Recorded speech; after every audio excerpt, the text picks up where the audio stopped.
That's a cost to industry in Australia of $10.6 billion. That's it. It's not a small cost. Massive. And I'm saying to you, stop doing a transactional approach to humans and take this really relational approach.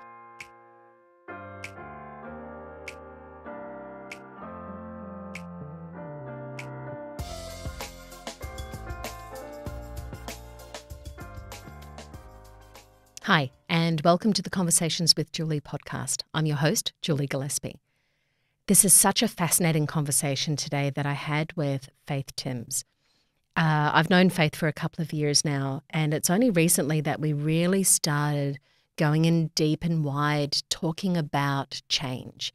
And I wanted to bring her in so we could have this conversation for you all to just sit in for a moment and understand what is it going to take to change our feelings about change. And initially, that was a throwaway line for me. I just thought, oh, this is a good placeholder. Because that's a little bit provocative, isn't it? You know, I'm going to talk to you about how we're going to change your feelings about change. But it became this really incredibly important placeholder because it was the true thing that I wanted to know. Because I know we're all affected by change happening to us. So what if we had control there? What if we could change our feelings about it? Sometimes it's not up to us to change our feelings, but it's been given the opportunity to do it. And that's what this conversation is about with Faith.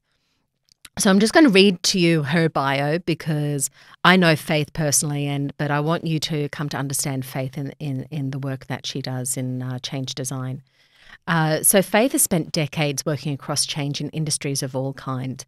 And now she's taking a sledgehammer to cookie-cutter change frameworks that make no room for creativity, flexibility, or humanity. Through her business, Timbs and Co, Change Design, Faith and the team are delivering a fresh approach to the process of human changing. It's all about breaking through the limits of traditional thinking and making real change happen for real people. She specialises in business of messy, knotty, fascinating, frustrating and fine people and designs valuable changing experiences with leaders, teams and organisations like yours. Faith's experience, and we do get into it a little bit in the conversation, is just so far and wide, but it comes from a place of deep care, love of human experience and humanity, but a no bullshit approach, seriously. And that's what I love and treasure so much about her and why I wanted to bring her in here. So some of the important things that I know Faith wanted to cover off is this whole idea that change is constant and ever growing. And it's this ever growing imperative, which if poorly supported can be tremendously detrimental. It can be life altering. It can be traumatizing. It can create psychological injury when we really dig into it. Because this is when it's not done well, when change isn't done well, when organizations aren't led well, that's when we get to burnout, anxiety, depression, productivity loss, absenteeism, presenteeism, high turnover, the great resignation, the great retirement. We're seeing people not just, leave organization, but leave industry and leave the workforce as a result. These are just some of the outcomes of failing to address the human experience of change in organizations. So these are the types of things that we're going to cover. And, Faith was really clear with me. She wanted to be able to have this type of conversation around change design and value and really connect it into the types of conversations that we're going to have with someone who's having a tough time. So please, enjoy. Take your time, watch. It's always great to be able to watch this, but listen deeply to some of the things that we talk about. And if you do have questions, comments, please feel free to leave them. But share this conversation with someone in your organisation who's a part of change, part of that change process. I think it's going to be a really valuable conversation to share. So thank you and welcome in and enjoy the conversation that can make a difference. So I just want to welcome everyone in and say welcome to you, Faith Timbs. I love your work and I'm just so pleased I've got you in here today. I just want to give people a little bit of rundown about how we met and what's kind of shaped our relationship for me to have you in here talking to everyone else about this. So we met, it was a few little random spaces, that we met in the Change Management Institute catch-ups. A few wines involved, some networking, some fun We had one time that we turned up, and I'm really surprised we didn't get chucked out. We were a bit rowdy people. We were a little bit rowdy. And which you're going to learn is very on brand. It's very on brand. Faith was at one end of the room. I was at the other end of the room, and we were told to compete with something. It was a competition. What did they expect us to do? Seriously, what did they expect us to do? And they refilled my glass of wine. Yeah. And it was just like, oh, this is going to get messy. And we did. We got competitive. Smack talk. And we didn't know each other very well at that point, but then we eyeballed each other and just went, yeah, I love you. You can take this. You like it. It's good. Yes. Yeah. So we stayed in loose contact, over the time. And then I knew that things were changing for you, and you were saying, right, I'm going to be starting my business. And I'm like, great, we've got a room and I want you here. Because we've got a place, Collective Wellbeing Hub, in at West End, where there's a group of us that get together who are in the wellbeing, loosely in the wellbeing space, and where we get to kind of collaborate and talk. And a very like-minded kind of, community, and not necessarily in the change field, but very, tangentially connected. So, well, where you can be broadly strategic and think of other things that, get involved. And it's like, I want you in here. And I kind of wooed Faith for a little while. There was a wooing. It was lovely. There was a wooing. It's like, this is your space. You need to turn up here. And so Faith's been in there for a year now, and now her business has expanded. Faith Timbs and Co, Change Design. And so she needs other premises, and I'm really pissed off. To be honest. We have to physically break up, but emotionally we'll always be together. Always be together. That's right. So, I still don't know yet if I forgive you. But anyway. So tell us the story of what got you into change design, because change design is a unique little space. Not little, oh my God, I can't believe I said that. Is a unique, huge, massive space, but not a very filled up one. So what got you to there? What's the story behind that? So I really started many years ago, a couple of decades ago, as a stage manager. So that's what my training is in. I started in theatre. I worked, in Brisbane. I worked overseas, working with actors and directors. Big egos and big expectations. None of that's relevant in the business world, is it? I don't know if that helps. But that really was something that I was really passionate about. I did that for quite a few years, and then spent a lot of time overseas and came home and decided to transition really into that event space. So similar skill set, but really not in that kind of 6 nights a week inside a theatre. Never seeing the sun. Yeah, in black clothes, never seeing the sun, kind of vampire-like existence. I'm a fairly outgoing person, and that tends to be not so great for the soul. I can't think of anything a worse. While. Yeah. So I moved into the event space, and that sort of transitioned then into some marketing. And a lot of that work was done in organisations where they were, undertaking huge transformations. We were doing, enormous restructures, big, buyouts and separations and all of those things. And I, as part of one of those, moved across into a communications team and was lucky enough to be in that internal communication space. And that's where, that employee engagement jam really is, right? That's where the good stuff kind of happens, and you really start to see where doing something really well, engaging and talking and having those conversations can have a difference. But there were a few times when it didn't go so well, and I was like, there's got to be something. There's got to be a discipline here that addresses this. So that's where change management came in. And I started working more in that space, was lucky enough to have a whole lot of support from my employers, and ended up being, enterprise change manager for some really major organisations and building frameworks and, all of those tools and structures for them. So lots of experience in that space. I did some contracting and consulting and worked across, not-for-profits and education and all of those things. Great, done all of that stuff. But it's still not working, right? And change is becoming more and more pervasive, more and more unpredictable and complex. It's not getting easier. And it seems to be less disciplined. Yeah, it's definitely, we are working in a world where things will shift and change underneath your feet with no notice and with very little, ability for you to be able to influence it. And that uncertainty is a massive factor in change and how people respond to it. So the frameworks that we have just don't account for that. No.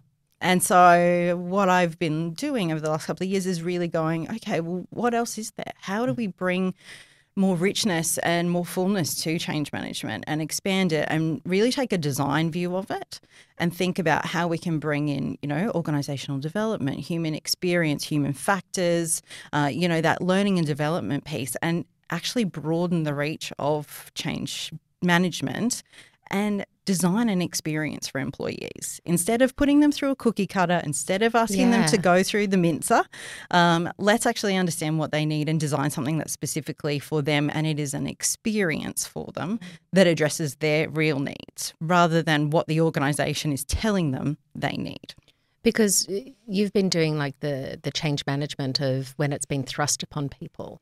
What you're looking at doing is changing the experience for the organisation and its humans. Absolutely. And that doesn't necessarily mean that we're going to do something differently, that the outcome is different, but it means that the experience to get to the outcome is different. So you could still have imposed change, but the way that we work with employees through that process is really important, and it's something that we really focus on with our change design approach. Okay, because the purpose of why I wanted to bring you in here for so many reasons, because it's a lot of fun having a conversation with you. But how can we change our feelings about change? It was such a throwaway line when I first put it pen to paper and just thought, I'll just use that as a placeholder.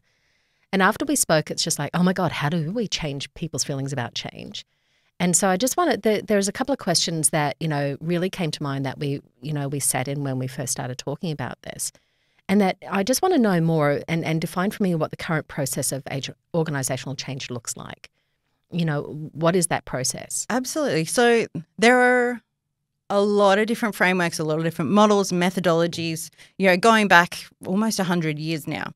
And depending on which one you want to pick and choose and how you want to look at it, there are lots of different ways to do it. But predominantly, the approach that we take is that we want to do an assessment up front. We want to know exactly what we're doing, and we want to tell the people that we're impacting how they're going to be impacted. So we're going to go, this is exactly what we're going to achieve, and this is how everyone in the organisation will be impacted by that. And that's an incredibly homogenized approach, right? That group's going to be impacted that way. That's how they'll feel. That's how we'll treat them. And then we go, okay, we write a plan to allocate our resources based on that.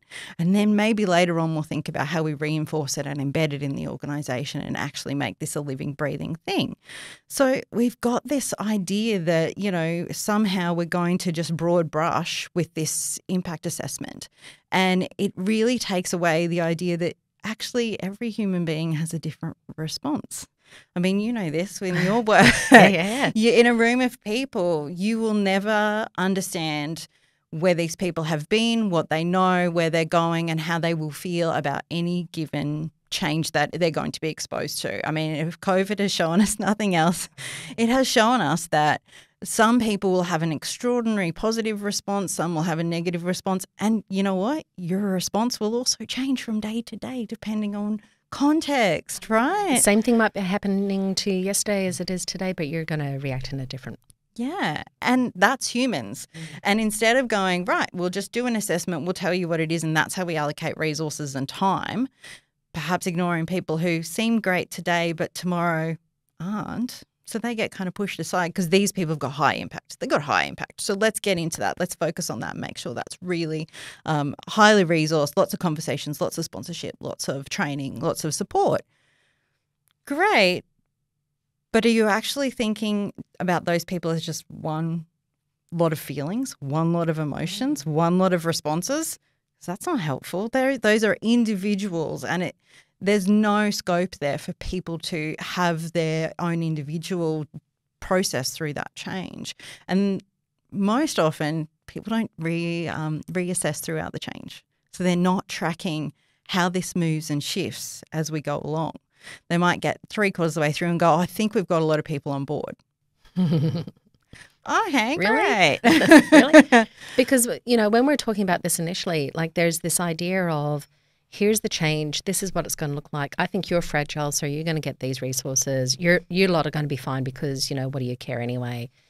And we're going to happen to you. We will now decide for you how you will experience the change. That is how it's going to go. And it's this very kind of organisation-led, very much this is how we want it to be. This is how we parent too, isn't it? Absolutely. It is a very parent-child model. It is very much we as the organisation, we as the project manager, the sponsor, the change manager, the project team know best.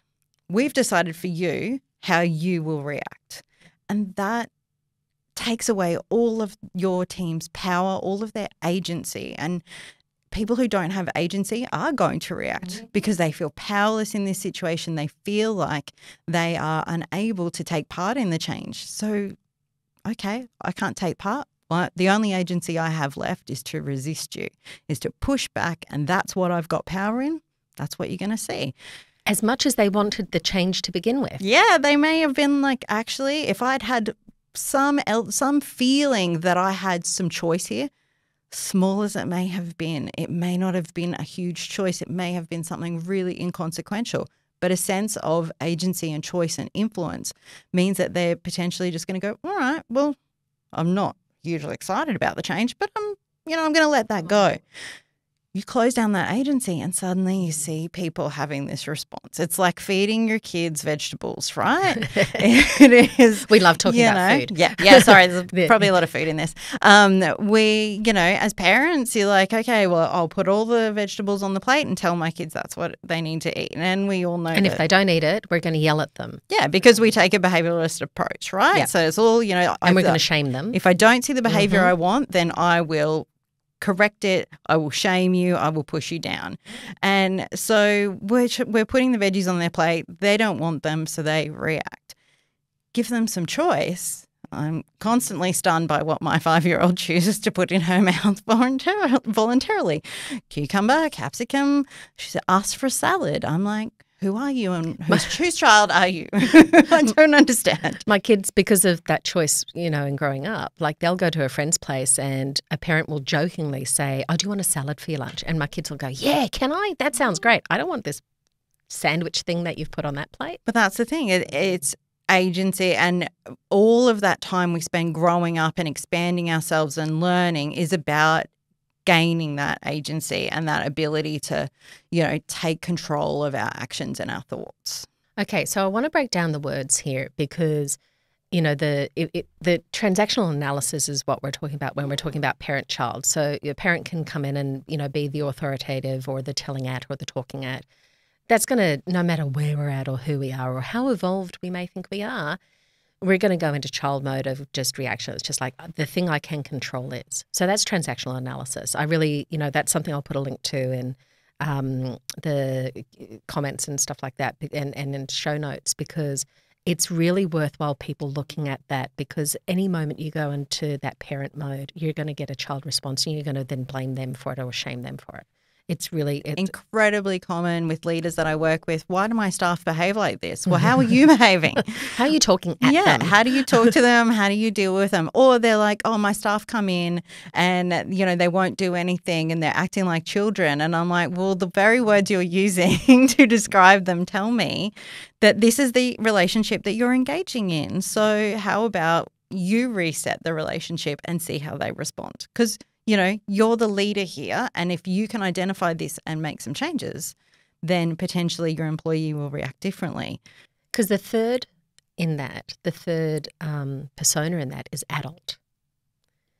So we're going to come back to that because you've spoken about agency. Talk to me. What's the definition of agency? So agency, we're talking about really the thoughts and actions that you can take or not take, the things that you can do or not do that express your power. The power that you have to shape your experiences and to influence events. So what is it? The things that you can control, the power that you have and your ability to shape your experiences and the events around you. Now, it might be that the agency that you have is to do nothing, is to withhold action, but you have made a choice. the really challenging part about how we do change so often at the moment is that we are saying to people, well, this is just going to happen and there's nothing Shut up, that sit you down. need to do. It's the Nike and get over approach, it. right? Just do it. So that absolutely triggers off all of these child behaviours because we've got no agency. I have no power to take action or even to feel like I can think differently about it because I can't necessarily show my thoughts or my objections because then we're triggering resistance. But you're also being completely devalued. Absolutely. You know, and it's just like, no, sorry, you're not worth it. Like, what are you trying to do in commenting on this? Who do you think you are? Is my thing. And it's like, lay back, think of Mother England while this happens to you. And so often we come up with these, change managers will have resistance management plans. So they'll have pre-identified the troublemakers and the plan of attack for how they're going to, you know, make that go away. How am I going to reduce those people's anxiety about this change or give them more information so they don't feel the need to, you know, bring up these additional challenges? So that resistance plan is talking at again.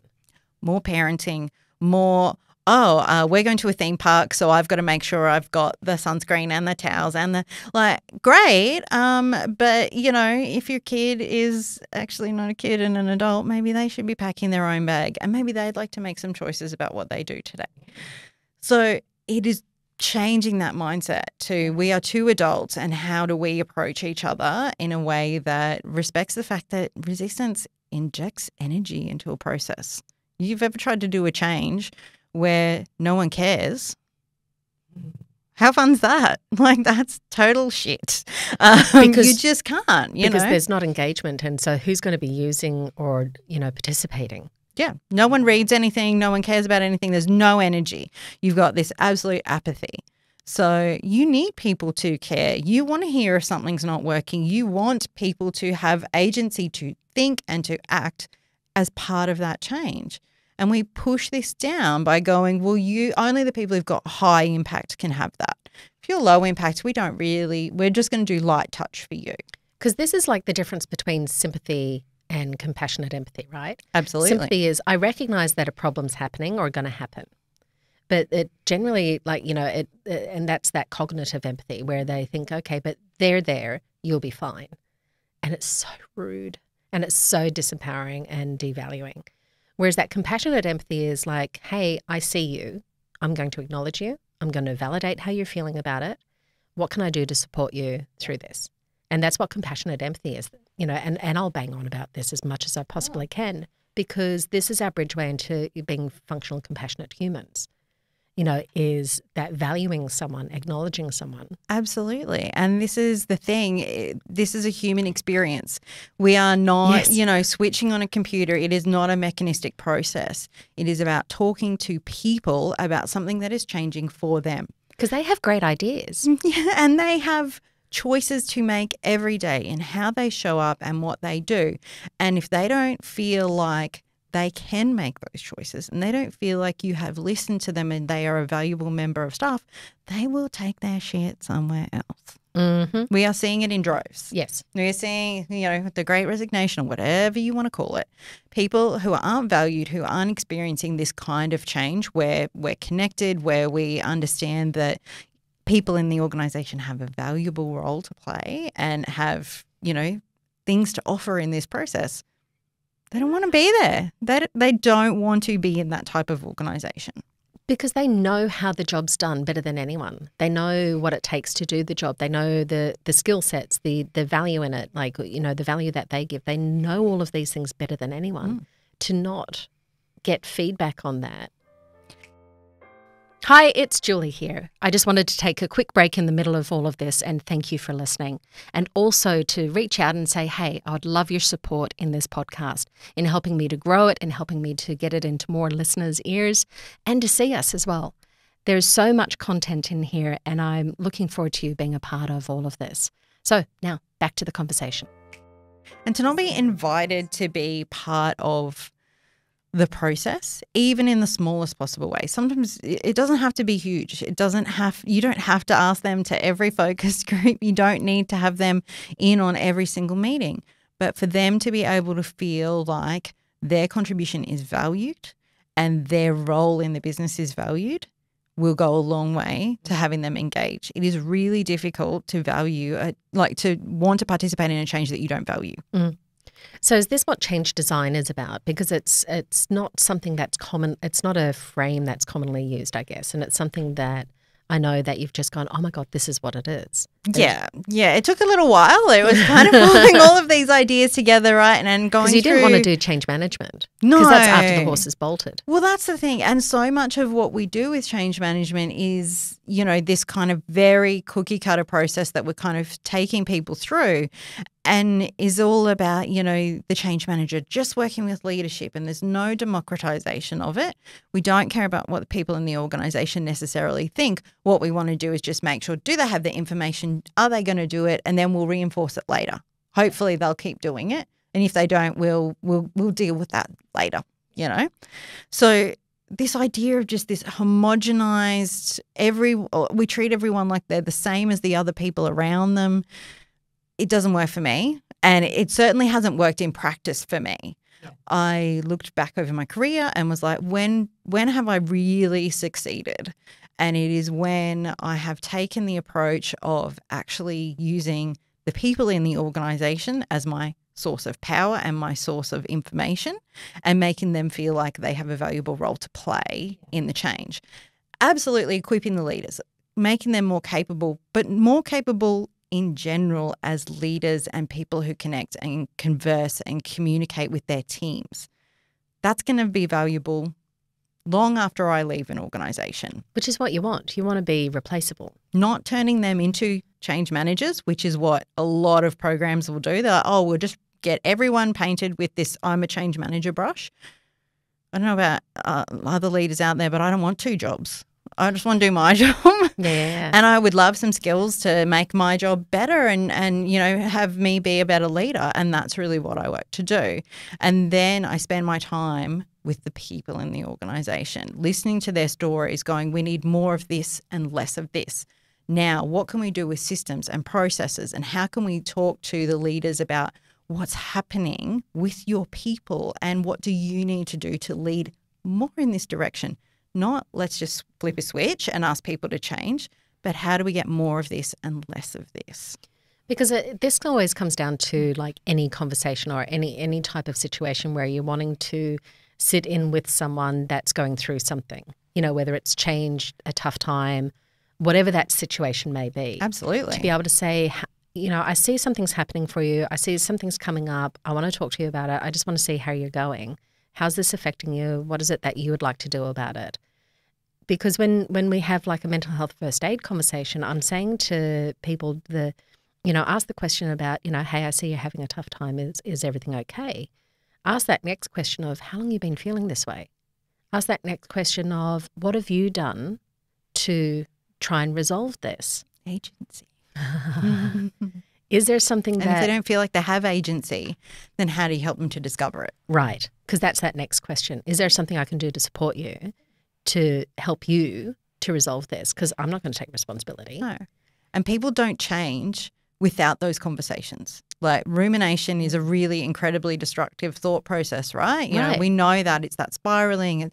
And that's what happens in organizations when you don't do this kind of deep conversation, deep engagement with staff, with people who are experiencing the change to understand what's really happening for them. You get organizational rumination, and we need conversation, we need engagement, we need experiences that are designed for them to make them feel like, okay, I have partaken in this in some way, I have exercised my agency, I have choices here. And my choice might be to opt out. It might be that I am going to leave the organisation because I don't want to be a part of where this is going. But I need to be able to know that that's a choice I can make, and that if your values aren't aligning, great, thank you. I can only discover that through actually understanding what's going on, not just here's my key messages that were decided at the start of the project and I just keep hearing them over and over and over and over again, which, I've spent years in comms and I know that's what we do. We'll reword it, but it's still the same. And then them feeling like, okay, well, I now understand the detail and the nuance of the change. I understand what value the organisation is offering me as part of this change and what value I could offer. Maybe it's something I don't want to. Maybe it's something I'm not prepared to offer. Maybe it's more than I can give. Right. Or maybe I've found something in this that I'm like, oh, actually that is something I really do want to put into this organisation. And research tells us that 55% of employee engagement is not based on financial rewards. That's fourth on the list. Yeah. So if you took that approach to change, which is what we do, where we go, okay, so the money stuff, forget it. We're going to talk about value. What do people value? How do we tap into it's 1 and 2 on the list. Yeah. It's first and second there. That's it. Yeah. How do we tap into that? How do we make them feel valued by the organisation and feel that they have something of value to offer in the change? And so is this where change design came from? Like, this concept of I want to get in before all of this to make sure this good stuff happens. Yeah, and feeling like I don't want to see this continuing kind of we can just do like a cookie cutter 4-step process and treat every individual like they'll go through change the same way, or the worse, it'll be a grief process and everyone will have a terrible experience of change.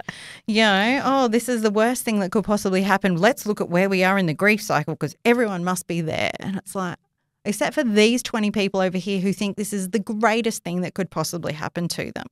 So I think so much of change is like, let's just get a model and we'll work through it and we'll get these people processed. And that's just not how people work. We are messy, complex, God for that, right? difficult. There's lots of complexity in us. Yeah. And we need an approach that has more complexity in it. And that is incredibly disconcerting for some people to take away that certainty and replace it with uncertainty. But it is how humans work. And if you want a human process to succeed, you need to be understanding how to match it with something. So is that hard work to do? Because to me, if you're giving me something a bit more complex, I'm thinking, should I have to work harder? It's really not. What it is taking all of that churning data. I'm going to rate every one of these groups of people from a 1 to 10 on how their impact is, replacing with a conversation. That seems oversimplified. But it really is. Yeah. So it is taking those groups of people and sitting with them. So before Christmas, I did this with a really big group of people. We had, we're doing we're pulling down a building. We're pulling down multiple buildings on site while building their new building. Nobody's leaving the site. So we are doing a bit of a dance around the site, relocating people while moving them to... And people are territorial about their 100%. space. It's been around... This site has existed for 40 years and has just gradually evolved. They have customer operations on site as well. And we have them moving to hot desking with new devices. So, no change happening here, nothing that people resist. And so before Christmas, we had a very tiny window where we could influence what the floor plan looked like. And so most change managers would go, number one, what the floor plan looks like ain't my gig. No. That has something that's happening to me. Yeah, it has a huge impact on human experience, right? How they're going to experience that area. If we can influence that, let's get in there. So we ran a 6-week process of conversation, consultation, just literally sitting in rooms with groups of people who are going to work in this space and talking to them, not running surveys. To me, that sounds like fun. Yeah, it was great fun. And out of that, we got like 80% of people had either asked a question via email or face-to-face. 80%? Yeah. So huge engagement because they were really interested. They wanted to know. And they were like, oh, I can just sit here and have a conversation. Literally a circle of chairs. I happen to be sitting in one of them. Here's some proposed plans on the wall. What do you think? How would this work? Oh, okay, that won't work there because of these things that only you know. Your leader didn't tell me that. You told me that. and we're concerned about this. Okay, let's think about how that works operationally. We took it away, we workshopped it, we came back with some solutions, tested it with them. In 6 weeks, we went from them knowing nothing. They didn't even know the buildings were happening to them fully understanding exactly where their neighbourhoods, so that's what we call where the different teams will be located on the floor, where their neighbourhoods would be on the floor, what their layout would be, what kind of storage they would get. The leaders were starting to talk to each other about how they would start connecting their teams because they've all worked in separate buildings before. This is the first time they're connected in one building. So You've built a village. Yeah, and it is 100%. I didn't send out a survey. I didn't do an impact assessment. I said, forget all of that. We need people in a room talking because that's the only way I'm going to find out. And so we ran sessions at 5 a.m., at 3 p.m., at lunchtime. I put on coffee, I put on lunch, and I sat and I talked to people. Team members just sat in lunchrooms and said, hey, do you guys know about this? What do you think about that? What are you concerned about? It was not a full-time gig, I can tell you that. But so the change design isn't in your hands. You made them do the work for you. Absolutely. All of it comes from the client. All I'm doing is providing myself and my facilities to be able to go, let me ask some questions and let me prompt what's happening in the room. Let me, give you someone to bounce off because sometimes it's hard to, do that with each other when you're an employee. I'm not sure if I can say something here. Well, you can say it to me. I don't work for the company. I'm not, This is tell safe me space. what you think. This is a safe space. So we create that psychological safety and then they have this opportunity to share. And their leaders were not in those sessions. So they got the opportunity to. We did some sessions with leaders, but we often just went in and said, hey, 10 people pop in a room, let's have a chat. See, and this is what I want to do is correlate that to just any type of conversation. Like it doesn't need to necessarily be around change. No. To be able to, and I love that you brought up psychological safety, is to create a safe space and to say, hey, this is me, like this isn't going anywhere. These things are happening. I just want to check in with you. Or I've noticed this. I just want to check in with you. Whatever that may be, people are actually wanting to be heard. Yes. And they we absolutely want that. They want to be asked what they think, all of the it's sex, chocolate and being asked about yourself. Yeah. Same. They ping the exact same parts of your brain. They do. So, if you think that someone's not, wanting that, no, their brain does, even if they don't look like it. So it's a gift we give to someone by asking them what they're thinking about and how they're going and what do they think about this process and then they've got agency. They may not want to give too much. They might want to give a little. They might want to, review what's happening in the room and then find a safer place again. They might want an even smaller group to talk in front of, or they might want to put it in writing. But you're giving them the opportunity to exercise some agency instead of saying, right, everything's coming at you and you can reply to an email inbox. Great. Because nothing says we care like an email inbox, right? But this is just it. And, what you're talking about translates to every aspect of an organisation, every aspect of any relationship. Yeah. And you can do it at scale. This idea that we have to do these big homogenous groups because we can't have these conversations. You absolutely can. This does not have to be 6 hours of sitting in a room. In 10 minutes, you can find out more about a group of people by just asking them than you will ever find out in any survey or any assessment. Well, and people forget that people are working in an organisation because there's some alignment and commonality. And usually it's values driven and people are there to serve. Now, if we understand that, if we bring people into a room and just say, okay, these things are coming and we want to make sure that you've got agency and a voice, guess what? You're going to get common ground. You're not going to get I'm not going to listen to every single person. Guess what? Every single person doesn't have a completely different opinion about it. There is going to be some homogenizing, which they have created. They will support each other. They will group themselves naturally. But it's them that is making the choice, not you, not this parental organisation view that is really transactional and that says you are all the same. It's no, they've selected to put themselves in that group. They have made sense of it for themselves. They've adulted. Yeah. Yeah. And that is a completely different thing to the organisation saying that's who you are and what this means to you. And adults look for commonality, collaboration, a way of being able to come together, not necessarily and say, okay, we've got to be samesies, but to be able to go, oh, that's different to how I would do it, but I see that and this is how I do it, but can they work together? Well, let's have a conversation. Guess what? They can. Yeah. And giving people the opportunity to adult and go through that process, you've created a neighbourhood and a village of people that lived in different buildings and probably never spoke to one another. But if they did, wow, what could happen? Yeah. And they're in those rooms already building those connections a year before we move into the building. Yeah. So we're not leaving that reinforcement piece, that let's sustain it piece. So they're excited till for the this end. change. Absolutely. Because they can already see the benefits. And yes, we're talking about the problems now, but they can see we're talking about the problems now, not a month before we move in. You know, that it's an early, let's talk about it, let's start flushing these things out and not shy away from them and not treat them like they're resistance. Like when you bring this up, you're wrong. It's like, no, you're not. That's great. Thank you for that. That's helpful information. And we might not be able to do anything about it, but we're going to listen to it and you are going to be able to express it, which is the important part, right?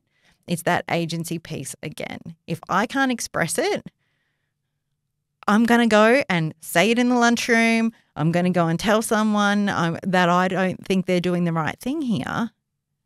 Then you got some real problems because what's happening in a room that you're not in, those conversations that you're not hearing, that's when stuff's going to start going really toxic.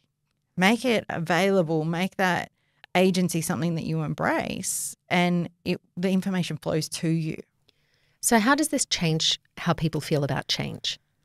Look, I think the clearest example is that one we've talked about with that organisation that's moving. You know, this is a year beforehand and those people are already feeling some excitement. They're a bit nervous about, hey, we're going to hot desk and we're going to have new technology. Technology is getting into their hands now. So they're starting to work through those nerves. They're feeling like they have choices. So they'll be able to work from anywhere. So we're giving them that, you know, confidence to make their choices, to have that agency and to start exercising it. And being accountable for it. Yeah. Yeah. Yeah. And so we see the leaders feeling more confident about being able to operate in this new world, the staff feeling like they can say, well, this is how we think it could work for us. And, you know, not too shockingly, when you actually design something for yourself and you say, this is how I'd like to do it, you're probably going to do it. And do it well. And want it to succeed. Yeah. And when we've got that type of energy behind it, productivity goes up, performance goes up, profits go up. Thank you very much. Absolutely. You know, and this is when teams and organisations look really great. Yeah. I mean, when you look at all of the things that are going wrong at the moment in organisations, and the cost of all of these kinds of gaps, you know, you've got people with mental health issues, things like anxiety and depression and burnout. Then you've got the cost to the organisation, you know, we've got loss of productivity, we've got absenteeism, presenteeism, you know, this high turnover. That's a cost to industry in Australia of $10.6 billion. That's it. It's not a small cost. Massive. And I'm saying to you, stop doing a transactional approach to humans and take this really relational approach. And that's why I wanted to talk to you, you know, from, you know, it's, you know, how does change got anything to do with, you know, mental well-being? It's got everything to do with it because it's the human experience and having agency, being empowered. You know, there's so many aspects of, you know, our mental health and well-being. You know, when we look at the definition of mental health, that state of well-being where we can be, you know, cope with normal stressors, you know, cope and work productively and fruitfully, contribute to community, like all of these things and live within and work within our abilities. Mm-hmm. All of those things are impacted in what you're talking about. Absolutely. And organisations are paying the price for not paying attention to that. Yeah. And there's simple things, right? You know, I asked a group of people yesterday, you know, we're talking about, you know, the ultimate business strategy. And I was brought in to talk about mental health and it's just like, cool. Let me tell you about that. Yeah, here's the value of that, right? But let's me ask first up of, Who here has got mental health part as their business strategy? Not a single hand went up. Crickets, tumbleweeds. I know. Yeah. And I just smiled. And they all looked really nervous and just went, oh, shit, now we're in for it, aren't we? It's like, yeah, you are. Yeah, because how, if you don't have mentally well employees, can you have an organisation that is productive and that has, all of these people connecting and communicating with each other and collaborating well? Those people are more focused on trying to survive the day than trying to produce anything else, There's only so much energy to go around, and you're going to dedicate it to keeping yourself upright. Yeah, and so for an organisation to give agency, to ask the questions, to have conversations, to give opportunity for people to work within their values, within their strengths, within their abilities, to create an environment where people can work productively and fruitfully and have acknowledgement for those things.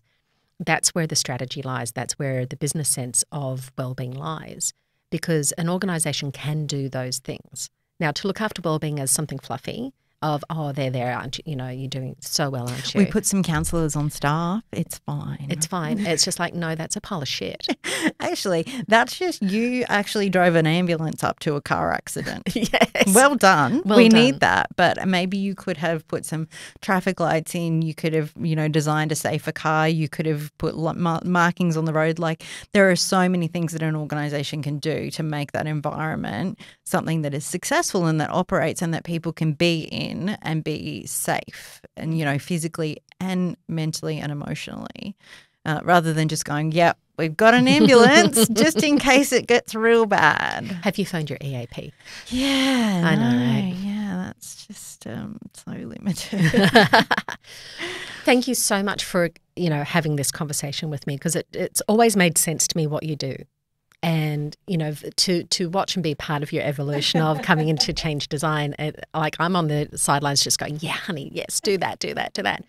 Because you're going to be able to have organisations positively impact the mental health and wellbeing of their people without realising that's what they're actually doing.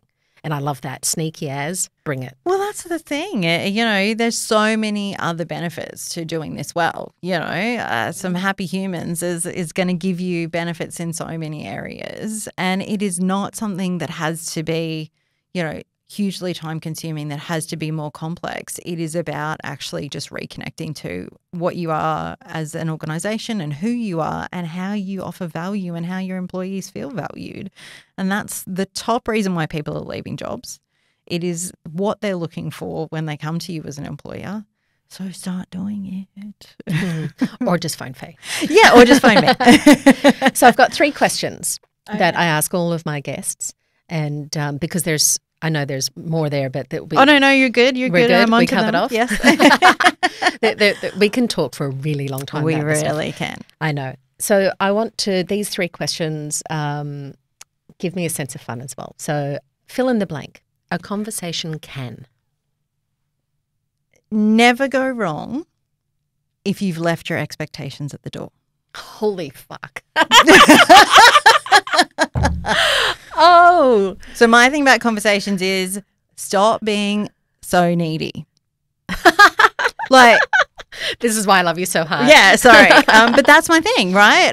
If I go into a conversation with all my expectations, all my needs, no one's living up to that. They're going to fail. I'm not living up to my own No, expectations. I don't live up to my own expectations. I'm sure as shit not having someone else live up to mine. I am bound for disappointment. So a conversation can never disappoint you. But only if you go in with no expectations. If you think it's going to be hugely successful, you're going to smash this out of the park, and how amazing are you going to be? Guess what? You're about to fuck this up. Because you're talking at someone then, aren't you? Yeah, because you're like, here's my agenda. Like, this is what I've got to do today, and I will get through this very, very much. And who cares what you're saying? Mm-hmm. Like, I'm not listening. I already switched off. That's it. And then if you go in thinking, I'm going to smash this person, I'm going to be really aggressive, I'm going to get it, doesn't work. Like, whatever your needs are in that conversation, just put them aside. Write them on a bit of paper if you really need to get them out. Leave them outside the room.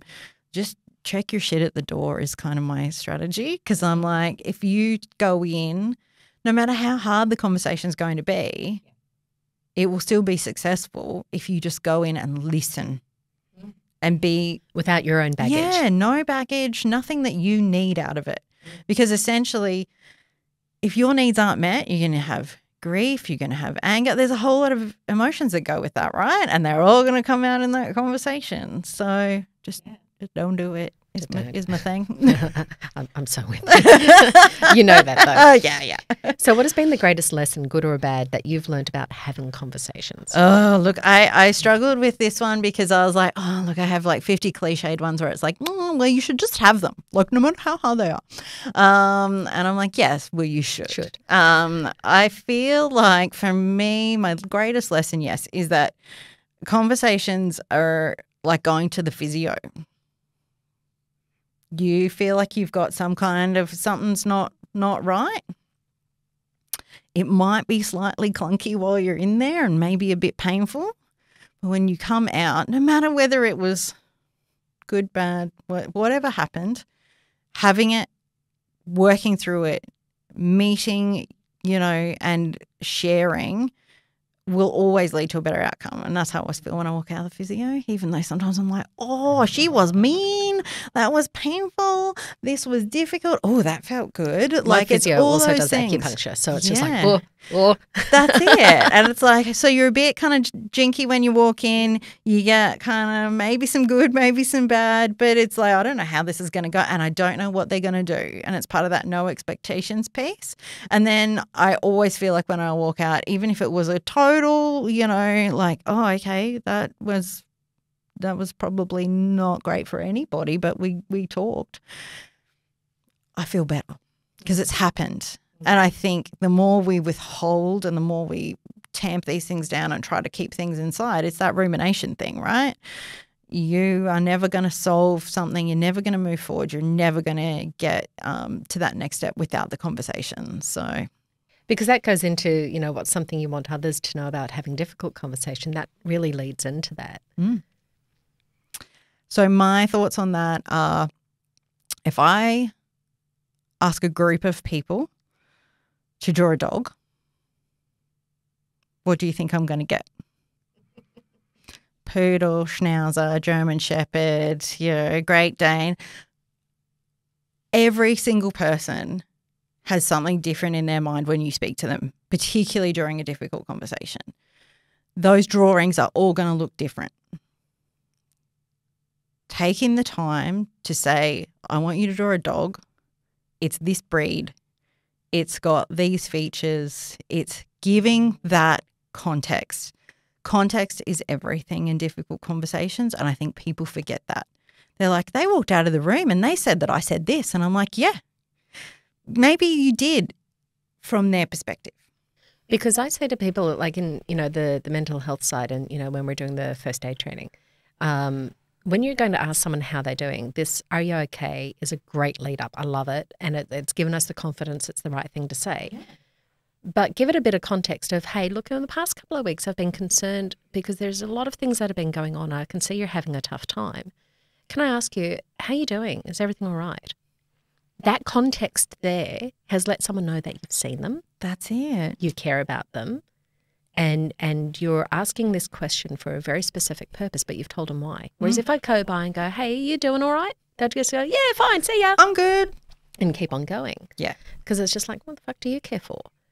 Whereas the context. It's context. Yeah. It's all about making sure that you have that context and you take the time during a difficult conversation to keep clarifying and checking and making sure that what you're seeing and saying is what they're hearing and is what they're taking away. Are they understanding where you're trying to be and communicate? And are you understanding what they're saying? Because so often we're just like, oh, yep, dog. You see dog, I see dog. No, I can guarantee you're seeing your dog, and I know what your dog looks like, it's a cutie, and I'm seeing mine. And that might be fine for some conversations, but for others, we both need to see the exact same dog for us to be able to communicate and to really get into the heart of the matter. So my aha, like you can see it in my face, I'm just like, holy bat balls, because what you're talking about in creating that context, clearly defining it, is what you do in change design. Yeah. Whereas if the here go draw a dog is kind of where it's been. But to say specifically to create context and continue to reiterate context along the way. Keep asking, keep checking, keep reviewing. Actually, you added another ear to that dog somewhere along the way. Where did that come from? Yeah, so in conversations, in tough conversations, start with context and keep context as your tool, as your partner to keep referring to. And you can never, ever understand or fully encapsulate someone else's context. So the best you can do is to try to go, this is my perspective, this is how I see it, and I'm seeing your context and I'm trying, we will meet as close as we can, but we're never going to be the same person, But I'm looking to comprehend through this context. That's it. And I want to communicate with you as clearly and as frequently and as much as we possibly can to create a common context so that next time I say dog, you've got a shorthand to go, that's the dog we're both talking about. But you've made some changes to it since then, so you can tell me about it. So doing that throughout the change process, but just through life in general, really, really important. And it's the thing I wish people knew, particularly leaders who are trying to manage challenging conversations with their staff. 10 minutes might not get it done when you need to really understand that context. The first time you might need a little more to really get in and have an understanding of the humans that you work with. And you haven't done that. That might be why you're having really difficult, challenges with their behavior and with the way that they're responding. Because you're seeing one context and they're seeing another. That's another conversation for another day. Totally. We got it because we've spoken about that before. Thank you so much, Faith, for talking to us today and having this conversation about how we can change people's feelings about change. I think it's an important one and I can't wait to get this out there. So thank you. My total pleasure. It's always a joy to spend time with you. Well, thank you for listening to that podcast, to that conversation with Faith Timbs. I'm always blown away having a conversation with Faith. It's so much fun and we get very animated. And I know this was a long conversation and normally I'd cut these conversations in two, but this time I'm not, because I know each and every single one of us are affected by change and usually in a negative way. And I was nodding my head and the people in the studio were nodding their head along the way, just going, yeah, I've had that happen. So I'm going to keep this as a long episode. And I thoroughly enjoy hearing Faith's view on change management versus change design, because there's this idea that the human element, the human experience is really important.